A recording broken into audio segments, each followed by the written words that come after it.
Welcome back, everybody, to lecture two for week five. So today we're going to keep talking about prophecies. We've covered this topic a bit before. This is kind of like colonialism week two. And we're going to be discussing prophecies as a means of engaging with the future. I say here that they're generally meant to be more predictive than speculative, but this is not to say that they're like actually trying to predict the future. It's much more that they are more focused on telling a grounded warning about the realities of present and like unexpected possible future based on if things continue how they are, and then like presenting possible alternatives and like motivating people to change and to fight for futures that they want to, rather than literally focused on predicting the future. But they are a way of engaging the future and present all at once in a way that is like a little bit more grounded in reality than say like art and literature, which people are a lot more likely to take as like just fiction, like quote unquote just fiction, even though, as we've seen with Octavia Butler, like fiction can go a long way in terms of telling us things that are really critical about our reality and helping us understand the circumstances in which we live. But yeah, today's case study is going to be we're mostly going to talk about prophecies and indigenous resistance to oil pipelines in the Great Lakes region as a kind of case study for like the role of prophecy in understanding historical and contemporary U.S. Politics and like orientation towards the future as it in the context of colonialism. We're also going to talk a bit about prophecy and the roots of colonialism in the Americas towards the end.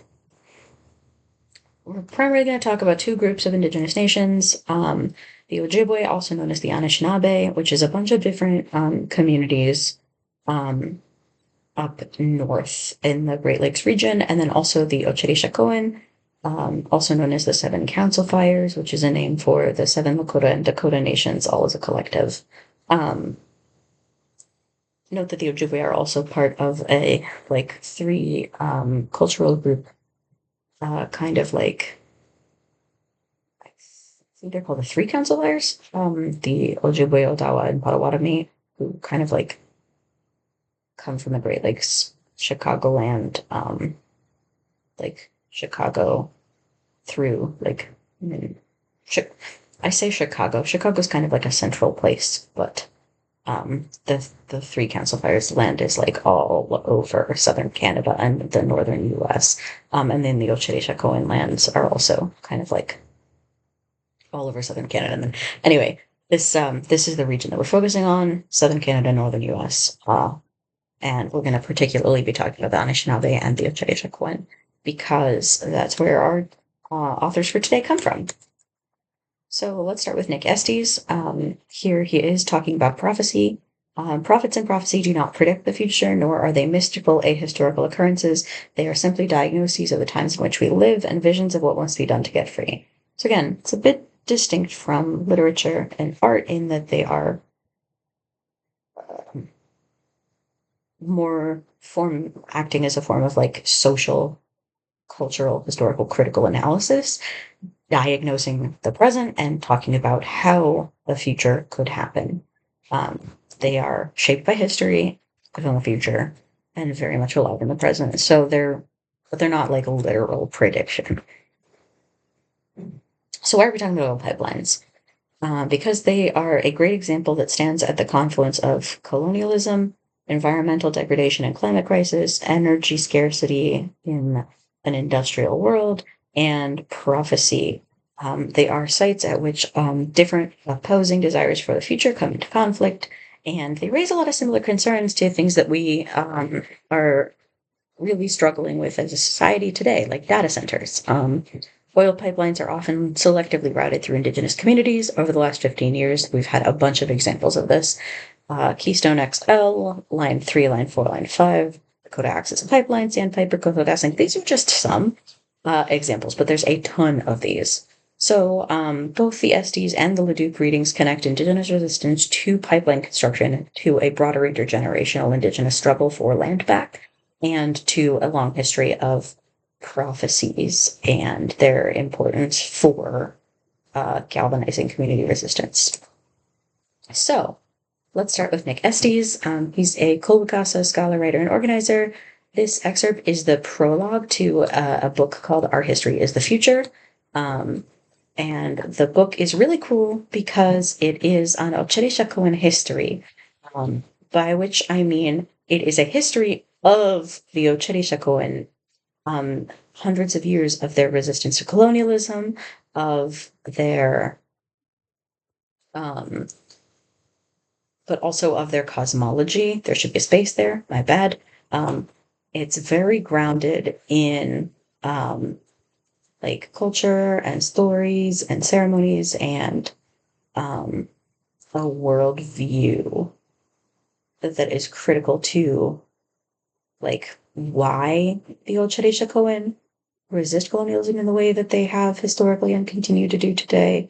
Right? It's very grounded in relationality, not just in like a general sense, but in a very specific, particular sense of relationships with the Buffalo Nation, with the stars, with the rivers, particularly Misoze, the Missouri River, and the interdependence of life along the river, and between all of the human and non-human animals, and also the plants and the waters and the land.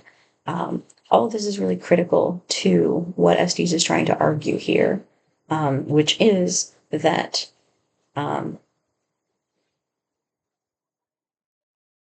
this history is the future for Uche like and that's why prophecy is such a key starting point for this book, because Estes is not just trying to tell a history; he's trying to make a case for basically like how people need to fight for a future so that they can have a future, and he's arguing that in order to survive, that future is caught up in this history of resistance and this history of interdependence and interspecies relationality. And the writing embodies this in a very real way, because Estes writes about his own personal history, his family's history, and his people's history, interwoven with a primary source first-person account of the No DAPL protest movement from 2016. And so it's very situated within this context of contemporary anti-pipeline work. So here's a brief timeline. This is obviously very superficial and like not nearly every important moment in this history, but it does give a little bit of context, kind of situating today's discussion in what we've been talking about all class, especially a couple weeks ago when we talked about colonialism for the first time. So some of these prophecies, a lot of these prophecies come from time immemorial, right? The prophecy of the Black Snake, Zuzakasapa, time immemorial. Stories of the Thunderbirds and the Great Serpent or the Great Lynx, time immemorial.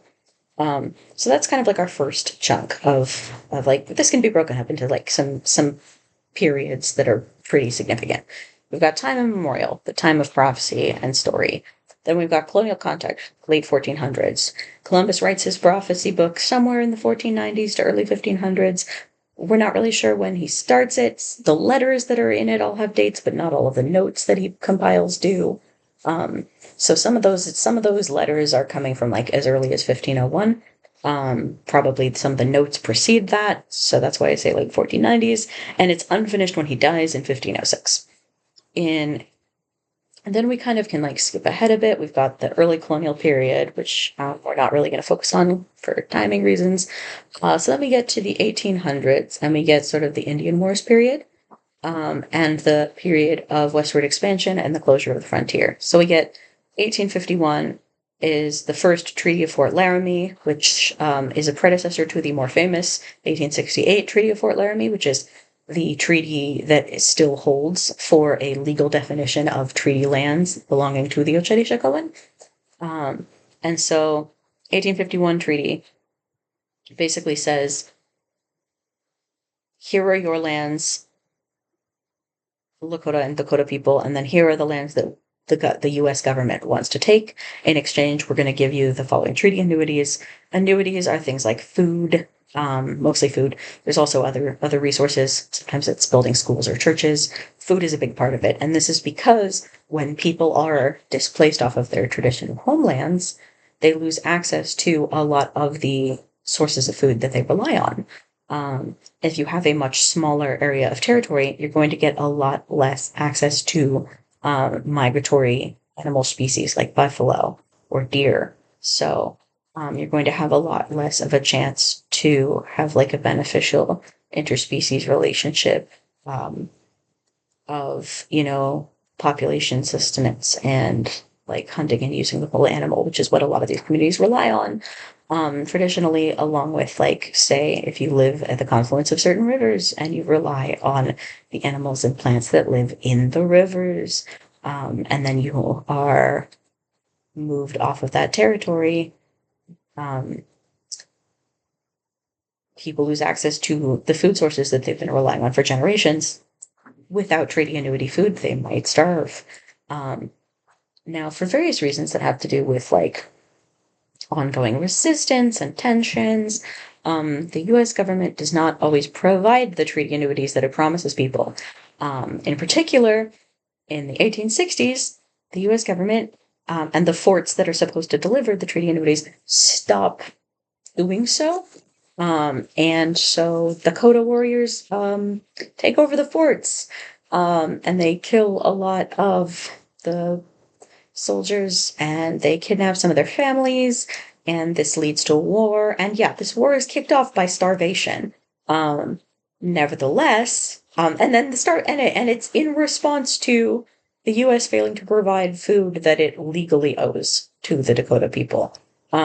So the Dakota Wars ensue, starting in 1862, and in 1864, this ends, where the U.S. government captures and executes 38 Dakota men in one day, and then two more a few days later.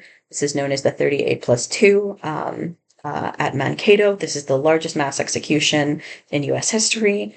There's actually a firsthand account by a white woman named Sarah Wakefield who was kidnapped by Dakota warriors during this period, and she writes a lot about what her experience was like, and in particular, her friend Chaska, who was a Dakota warrior who protected her from, like, some of the more, like, no, we should kill her because she lived at the fort that was starving us kind of, like, elements in the community.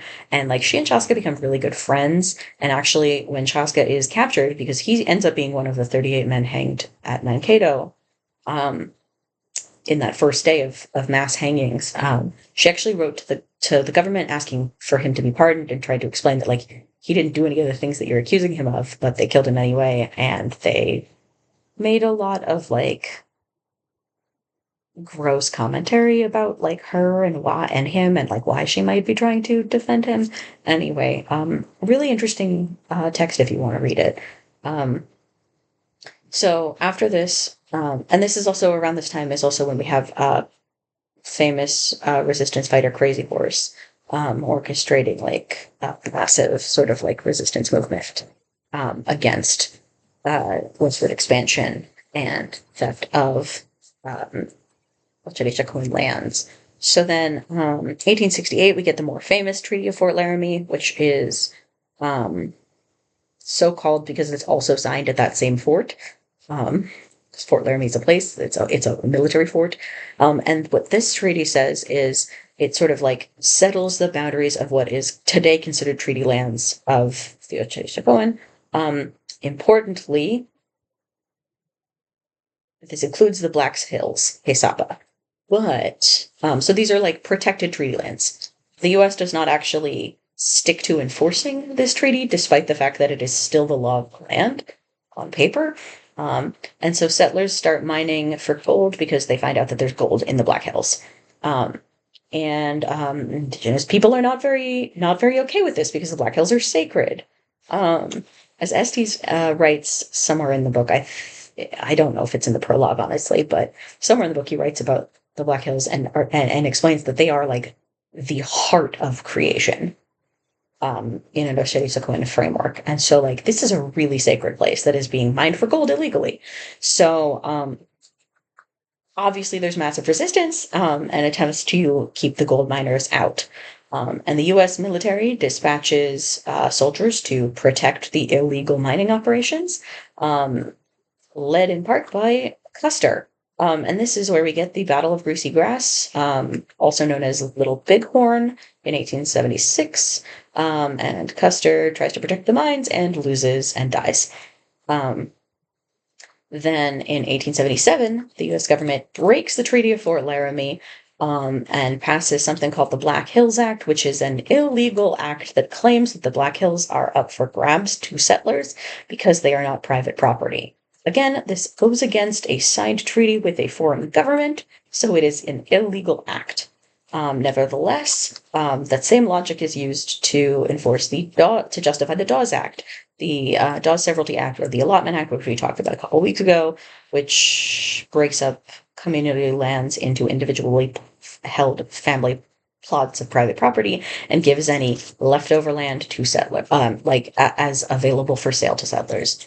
So then in 1890, we get the Ghost Dance Prophecy, which leads to the Wounded Knee Massacre, because settlers are afraid of the ghost dancers and see them as a threat. So they massacre them, and they massacre, like, children. We've talked about this a couple weeks ago. So then we get another era. There's, like, another gap here, as you can see. And our next big era is kind of like this era of further encroachment and more prophecies.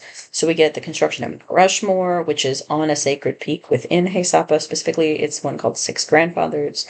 And it's constructed between 1927 and 41, and it's constructed using dynamite. So they dynamite a sacred mountain. Then you get some famous prophecies from Black Elk, who Estes talks about a little bit. If you want to read Black Elk's prophecies, there's a book called Black Elk Speaks that you can check out. Then in the same era, we get the approval of the Pixlone Dam project, which is that big dam that Estes talks about that displaces a lot of his ancestors, because the Army Corps of Engineers decides that this Ocherichacoan homelands are the perfect place to flood to build a dam. So they flood a bunch of land and displace a bunch of Ocherichacoan people. They have to move again, and they're displaced again, and they have to, like, adjust to a new area and find new sources of food again. And this causes massive destruction of the river bottomlands ecosystem, and chaos for, like, every species that lives there because of the massive flooding. So then our next kind of big era, right, because, like, Pixlone Dam is actually constructed 20 years after it's approved in the 1960s, and this is also kind of when we start to enter something called the Red Power era, which is a lot like the Black Power era, but for Indigenous people. This is the 60s and 70s were an era of massive social and political organizing and resistance movements, a lot of which were focused on nationalist or ethnic identity, national, ethnic, racial identity, and resistance. So here we get a bunch of Red Power organizations. One is called United Native Americans, and this one occupied Mount Rushmore, reoccupied it from August to November of 1970. And then we get another one, AIM is the big organization, and they also occupy Six Grandfathers in June of 1971. I don't remember how long this one lasts. And then AIM is also behind a bunch of other significant reoccupations of stolen indigenous lands and also sites of, like, particularly violent massacres. So, like, Wounded Knee is still indigenous land. It's on Pine Ridge. But it's the site of this massacre, right? And so one thing that AIM did in 1973 was AIM and Oglala, the Oglala Lakota Nation, sort of, like, took over Wounded Knee and occupied it for 71 days, and this ended with federal agents shooting into the crowd. And this was in protest of corruption in the local government, and also police brutality and poverty and oppression in general. 2 people were killed by the federal agents shooting into the crowd of protesters. And then 2 years late, and then AIM also did a very massive, a couple years later, they did a very massive reoccupation of Alcatraz Island, which also lasted for months. So then 2 years after the occupation of Wounded Knee, Leonard Peltier, long-time political prisoner, was arrested for allegedly shooting some FBI agents. This is widely believed to be a wrongly like a situation of wrong conviction, wherein Peltier was targeted for his politics and his participation in AIM. Most people do not think he actually shot these agents, and he nevertheless served a 50-year sentence as a political prisoner. So then our next kind of era that we're going to focus on is like the era of 2010s to 2020s, like resistance. So we've got the contemporary land back movement. We've got the resistance to pipelines. Today we're focusing on hashtag no DAPL, which was 2016. And then more recently, we've had a lot of protest against mining operations in the Black Hills. Again, it's not limited to gold anymore, although gold is part of it. There's also a lot of protest against uranium mining and other kinds of mining for other minerals. And one of the last things that that former Secretary of the Interior, Deb Haaland, who's Laguna, did while in office was sign a 20-year moratorium on mining for a large area of the Black Hills. And then in 2025, we had political prisoner Leonard Peltier finally released from prison at age 80. And then it's unclear whether or not that moratorium is going to hold. Trump is currently trying to restart stalled uranium mining projects on a lot of indigenous lands, including in the Black Hills. And that might open the door for more mining. It's unclear. Anyway, it's a bit of contextual timeline. So let's talk about the Dakota Access Pipeline. Like a lot of extractive industry projects on indigenous lands, this is a military-industrial joint venture. The private industry players in this case are Energy Transfer Partners, and Enbridge was a big investor as well. Enbridge also does a lot of other pipelines through indigenous lands. And then on the military side of things, we've got the Army Corps of Engineers. Yep, the ones behind the Pixelone dams, which, quoting Estes here, turned life-giving waters into life-taking waters, killing 75% of wildlife and plants indigenous to the river bottomlands. So once again, we've got militarized dispossession of indigenous lands that also destroys a river in the process and the ecosystem surrounding it. And in this case, they actually rerouted the DAPL from its original proposed route, which went through Bismarck, which is 90% white, to Standing Rock, so that it would primarily affect indigenous people. There was massive community pushback on both sides, but the Army Corps of Engineers was like, yeah, you're right, we won't put it through Bismarck, but we will put it through Standing Rock, and we're not going to respond to the community pushback. So some context on the resistance to DAPL. It was really massive because it was building on the successes of the anti-Keystone XL pipeline movement, which was kind of peaked in 2012 to 14. So some context there. The Ocheri and the Mandan Hidatsa Arikara led a resistance movement against a proposed northern route for the Keystone XL pipeline that was going to go through both stolen treaty lands and also reservation lands. There was a massive pushback against this pipeline route proposal that included a bunch of people from all kinds of different indigenous nations.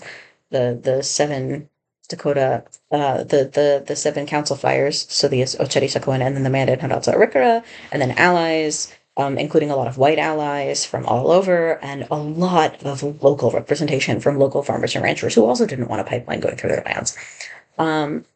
Obama fast-tracked construction in spite of all of this resistance in 2012, and the Kulwakasa government, which collaborated with the pipeline company in opposition to their own people. And so this led to a lot of internal discord and resistance. by the Kulakasa populace against their own tribal council for this move. And ultimately, the Kulakasa tribal council backtracked on this, and so did Obama, after a massive protest camp movement in 2014 that blocked the proposed pipeline route and kept it from being constructed. So Obama ends up denying the construction permit after all, and then the Kulakasa government reverses course and starts rejecting pipeline proposals. And then 2016, presidential changeover, Trump grants the permit that Obama denied. And so it looks for a while like Keystone XL might actually get, like this northern route might actually get built. But then again, another governmental changeover. Biden denies the permit again and kills the project. And then again, another governmental changeover, and now Trump is trying to revive the project. So we'll see what happens, but at least for now, this has not been built. So moving on to Stand with Standing Rock, the No Appeal movement. So Estes describes this firsthand because he was there. This movement is still going on 10 years. It's been going on for 10 years. People are still resisting the UPL by trying to get the pipeline shut down. Spoiler alert, the pipeline was actually built. It's not a spoiler, it already happened, but people are still trying to get it shut down. But before it was built, there was this period where this resistance movement really peaked, and 10 to 15,000 people came out and camped together in this massive encampment at the confluence of two rivers, the Nisoze and the Inyanwaka and Kagapiwakpa, Missouri and the Cannonball, by some sacred stones that are shaped by the waters where they intersect. The main camp was El Cherishakoan camp, which is made up of the 7 council fires. And as Estes says, the 7 council fires of the 7 nations, the Medwakan Tonwan, Sisatonwan, Wapatonwan, Wapakute, Ikantonwan, Ikantonwana, and Tinwanwan had been lit and a nation reunited. So this camp had 7 central teepees in a traditional arrangement shaped like a buffalo horn pointing towards the river, surrounded by national camps representing different nations and also different, like, nations in, like, the broader sense, like, Two-Spirit Nation isn't a literal place, but it is like the nation of people who are Two-Spirit, for instance. And then also camps for specific organizations and groups surrounding the central point. And what people did at this camp was they blocked the proposed construction path with their camps and their bodies. They performed ceremonies and prayers to protect the land, the waters, and all the life there. And then they faced a bunch of police brutality from local police, from National Guard, and also some mass arrests, a lot of mass arrests. So here's some pictures from the Cherishakoan camp. Each of these flags represents a nation that's present. So, especially as you can see in this bottom center picture, it's a ton of flags. And here is a signpost with signs for all of the different, a bunch of the different movements and nations represented. So pipeline was actually built in spite of all of this resistance. And just like people said it would, it leaked repeatedly and it's caused horrible harm to the ecosystem in the region. Water protectors are still fighting to shut it down. They've been pursuing the Army Corps of Engineers and Energy Transfer Partners in court, as well as continuing protest. They sued in 2024, but the suit, in order to proceed, has to get access to environmental reports put out by the Army Corps of Engineers, and they've just been stalling releasing those. So it's a massive kind of like effort by the Army Corps of Engineers to hamstring the lawsuit so it doesn't go anywhere, which that shouldn't be possible, but here we are.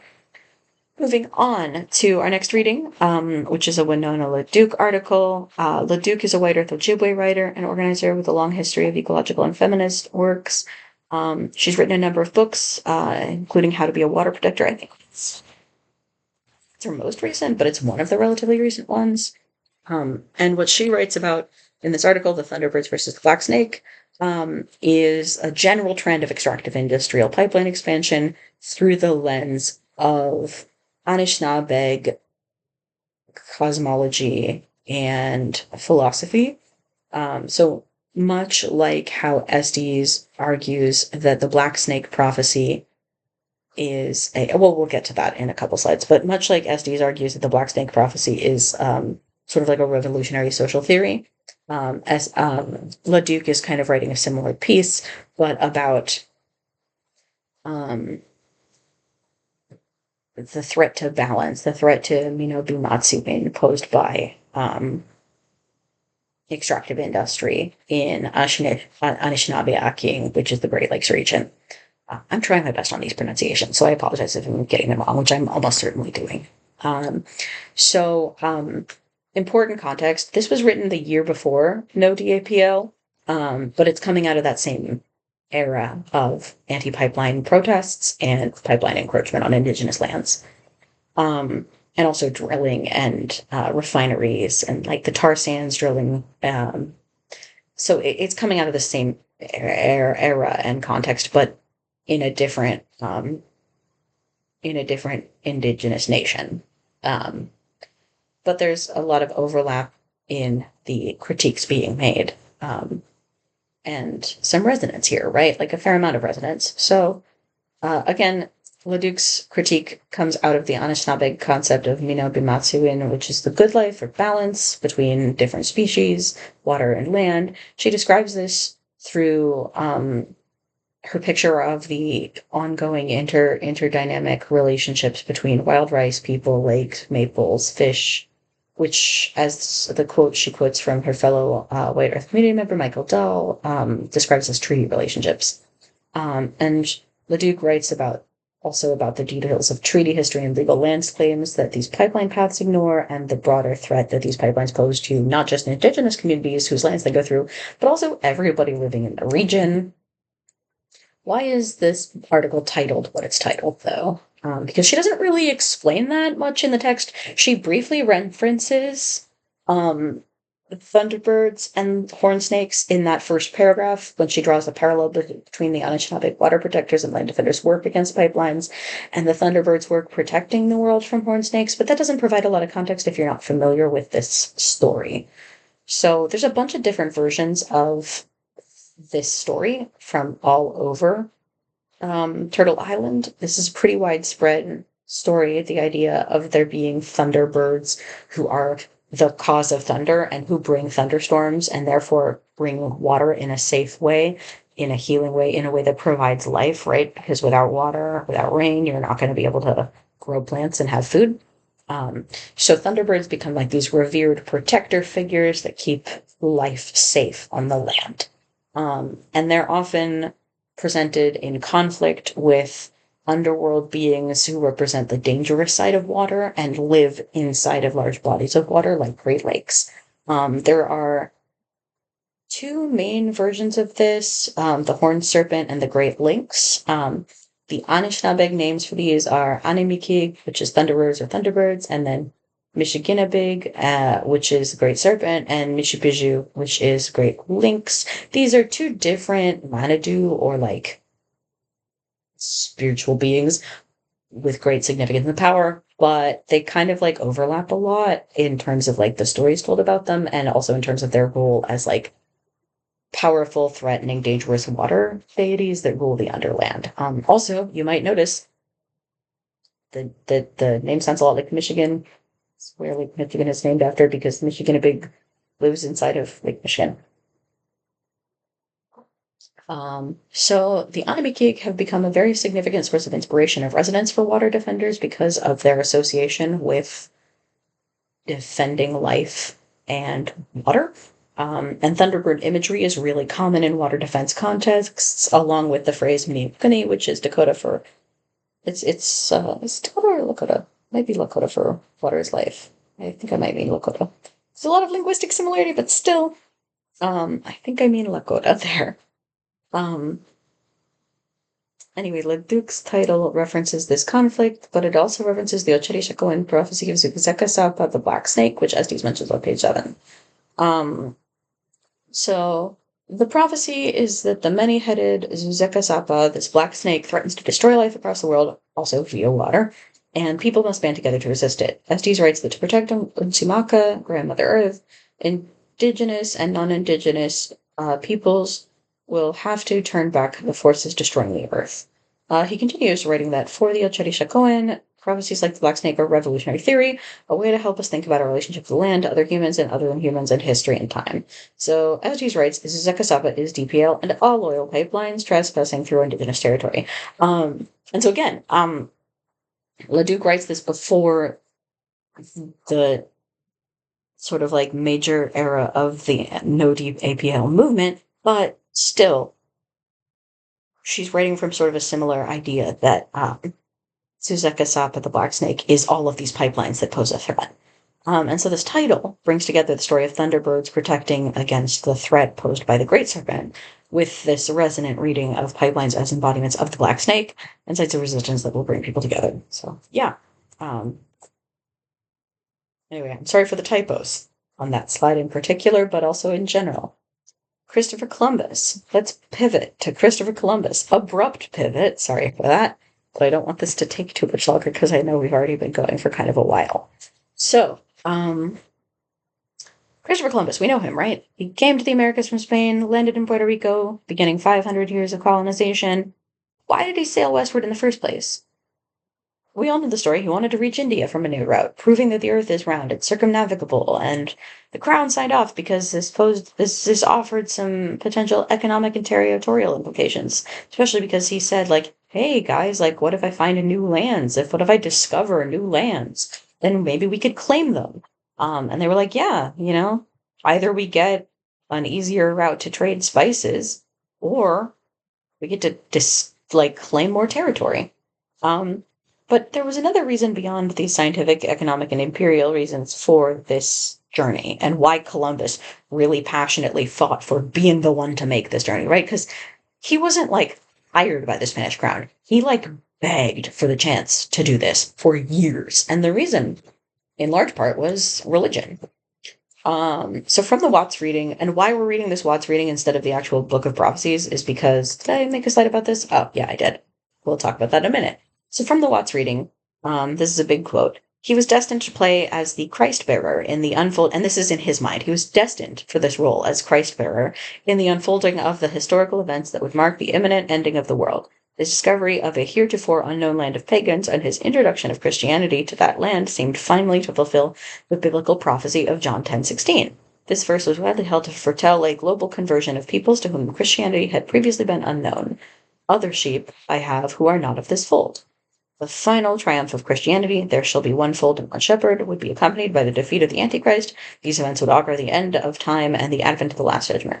Columbus evidently believed then that his discovery of a new world marked the proximity of the end of the world. So this is a big quote from the Watts reading, but it kind of summarizes the relevance of Columbus's view of himself and his prophetic reasoning for why this was an important journey to go on, specifically for him, and its global significance for bringing about the end of days. Why an analytical text here instead of the primary source? Well, the Unfinished Book of Prophecies is a full book. It's really long, very dense, and it's also religious apocrypha. So it's if you don't have a lot of context in Christian apocalyptic thought from the 1400s, it's hard to parse.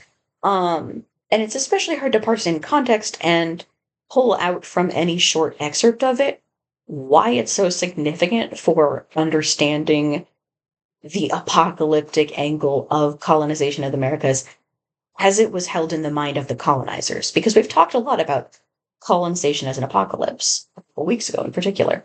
But we've talked about it always from the perspective of, hey, colonialism is pretty apocalyptic for the people who face it, right? But it was also apocalyptic, although in a very different understanding of the term apocalyptic, to the people carrying it out, in that they genuinely wanted to bring about the end times, or at least Columbus did, because he thought that would be a good thing, because the biblical end times is a time of judgment wherein he thought that he would be judged good and go to heaven, and he wanted to make that happen. So anyway, because this is a class on American studies and not Christianity, apocalyptic Christianity, millenarianism, and esoteric religious texts, that's why we're reading this little summary article and not the actual primary source. If that's what you're into, though, I highly recommend checking this out. You can definitely find it for free online because it is extremely in the public domain, being from the 1400s. Anyway, colonialism is apocalypse. This is really interesting to think about as an under-discussed aspect of Columbus and the origins of how America was colonized and why. How having already read Indigenous Actions Rethinking the Apocalypse.